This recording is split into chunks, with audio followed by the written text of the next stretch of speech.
हाणियों update के पिया मटियारी में अज़ीज़ गुल ख़ैबर जी रिपोर्ट मुताबिक भिटिशा पुलिस की बुग्या माला में मुंशियात फिरोशन के घर से चढ़ाई।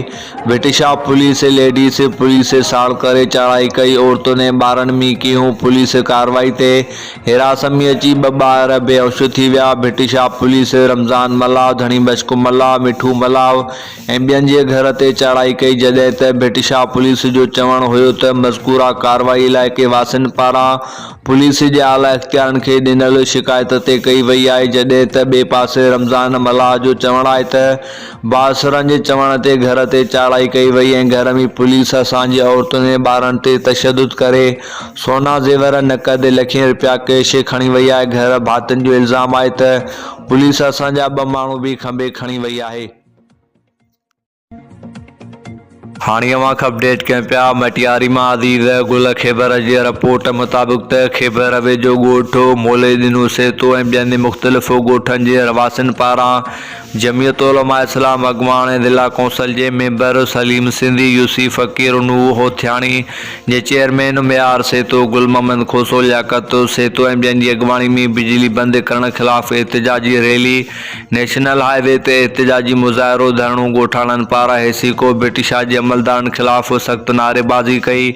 गुजरियल केतरनी ॾींहनि खां हेसी को भिटिशा वारन बिला जवाज़ बिजली कटे छड़ी है। मुज़ाहिरीन ने बिजली बहाल करे नाल अमलदारन खिलाफ अमलदारन के हटाए वनी गोठाणन जो मुतालबो हेसी को अमले भिटिशा के ज़ुल्म ज़्यादत ने बिजली जथरादो लोड शेडिंग बिला वजह गोठ मोले दिनू सेतो समेत यूसी फ़कीर नूह होथियाणी के गोठन की बिजली बंद करने खिलाफ गोठाणन ने जमियत उलमा इस्लाम अगवान ज़िला कौंसल के member Salim Sindhi, UC chairman Medar Seto mayor सेतो गुल मोहम्मद खोसो लियाकत खोसो बियन की अगवानी में गोठ गुल सेतो वटा रैली कढ़ी नेशनल हाईवे ते एहतजाजी मुजाहरो करे धरणो हई वियो। न मौके ते एहतजाज कंदड़न जो चवण हो हेसी को अमलदार पान बिजली हथ से चोरी कराए रहा है। नाल SDO हेसी को भिटिशा संदस अमले के अमले का तंग थी पया आहियूं। शदीद गर्मी में बिजली बंद करे उन्हनि असांखे तंग करे छड़ियो है। एक तरफ त बिजली जथरादो लोड शेडिंग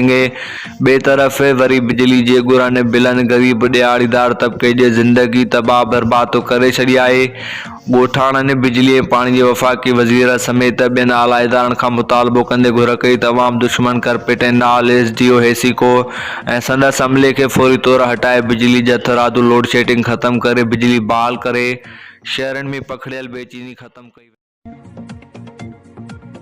हाणियों अपडेट के पिया मटियारी में अज़ीज़ गुल ख़ैबर जी रिपोर्ट मुताबिक PFU के वर्कर साफ़िन आसिफ मला, अज़ीज़ गुल ख़ैबर, अली हैदर मला, अयाद लतीफ़ मला, मुज़फ़र अब्बास मलाव बियन ख़ैबर प्रेस क्लब के अग्यां एहतजाज कंदे शहीदन के कातिलन के फौरी तौर ते गिरफ्तार करने जो मुतालबो कियो।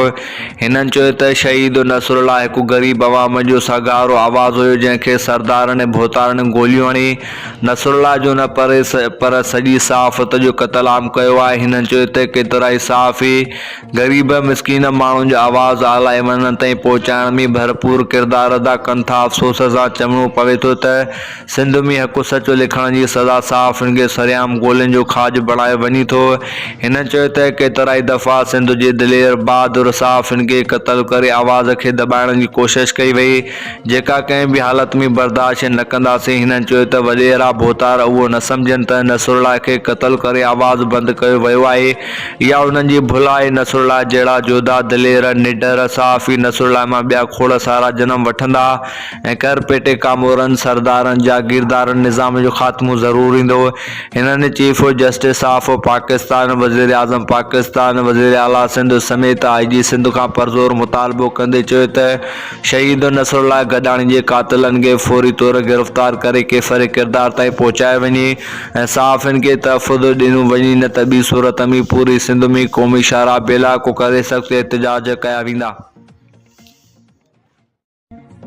हाणीअ मां अपडेट कयूं पिया शिकारपुर मां रियाद अली मीरानी जी रिपोर्ट मुताबिक़ त शिकारपुर मोज़िज़ सेठार बिरादर्स जीअं त मगवी आसिफ अली सेठार जी बाज़ियाबी लाइ SSP शिकारपुर इरफान अली समूह साहब सां उन्हनि जी ऑफिस में सेठार बिरादरी जे मोज़िज़ ने मोहम्मद शरीफ सेठार हबीबुल्ला सेठार UC मुरीद सेठार जो चेयरमैन मौलाना असदुल्ला सेठार ससवा ज़िला सदर शिकारपुर मीर ज़ुबैर खान सेठार अब्दुल फताह सेठार ससवा फाउंडर मेंबर अब्दुल हकू सेठार मगवी जे भाउ अब्दुल समी सेठार अब्दुल अदीद सेठार ससवा इंफॉर्मेशन सेक्रेटरी हाजी अब्दुल हफीज़ सेठार उस्ताद अताउल्ला सेठार JUI ज़िला शिकारपुर जे अॻवान मोहम्मद तैयब मेखो साहब जन मुलाक़ात कई SSP साहब जन मगवी आसिफ अली जी आज़ादी जी यकीन दहानी कराई ऐं मुरीद सेठार लाइ पुलिस पिकटेला 5 पुलिस नौजवाननि जी चौकी ॾियण जो फुलफोर हुकुम जारी कयो।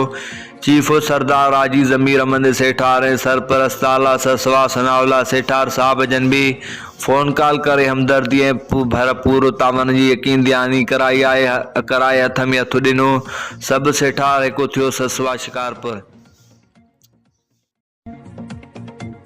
हाणीअ मां अपडेट कयूं पिया शिकारपुर मां रियाद अली मीरानी जी रिपोर्ट मुताबिक़ त शिकारपुर अॻूणी SSP शिकारपुर ख़ालिद मुस्तफ़ा कोराई तरफ़ां चङी मुक़ाम ते कयल कार्रवाई जी एंटी इंक्रोचमेंट सखर वारी अदालत में अॼु समाअत थी, जंहिं शनिवारी खां पोइ एंटी इंक्रोचमेंट शिकारपुर जे अॻूणी SHO गुलाम अकबर बिरोई इंटरव्यू ॾींदे चयो त चङी मुक़ाम ते अॻूणी सूबाई वज़ीर आगा तैमूर खान पठान जे इशारे ते अॻूणी SSP शिकारपुर ख़ालिद मुस्तफ़ा कोराई अहिड़ी इंतकामी सियासी कार्रवाई कई हुई।